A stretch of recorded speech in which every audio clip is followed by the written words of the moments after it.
सर्वांना जय भीम।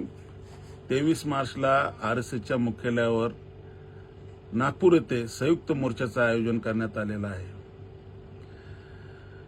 कारण आरएसएसने मोदीला सत्तेवर बसवलेला आहे। पंतप्रधान नरेंद्र मोदी यांचं नाव एप्स्टीन फाईलमध्ये आलेलं आहे। याचा परिणाम देशावर पडत आहे।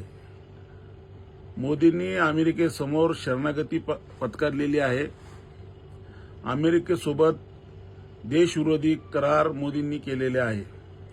फ्रान्ससोबत अत्यंत महाग आणि सोर्स कोड शिवाय राफेल डील केली। याचा परिणाम भारताच्या एअर फोर्सवर आणि लष्करी ताकदीवर होणार आहे। अमेरिकेच्या सांगण्यावरून तेल खरेदी करणे, नंतर अमेरिकेच्या सांगण्यावरून रशियासोबत तेल खरेदी करण्याचं बंद करणे, सगळेच निर्णय अमेरिकेच्या आदेशाने घेतले जात आहे।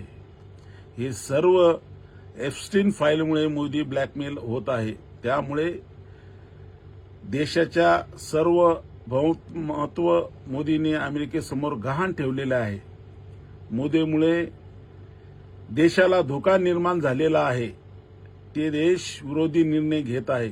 अशा वेळेस आरएसएस गप्प का आहे? यावर भूमिका घेतली नाही। आरएसएस ब्लॅकमेल होणाऱ्या मोदींना पंतप्रधान म्हणून का ठेवत आहे? याचा जबाब विचारण्यासाठी 23 मार्चला आरएसएसच्या मुख्यालयावर नागपूर येथे संयुक्त मोर्चाचं आयोजन करण्यात आलेलं आहे।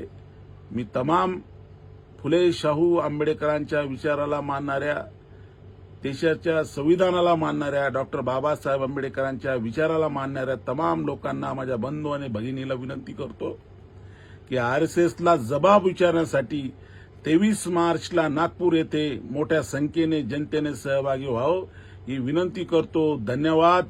जय भीम।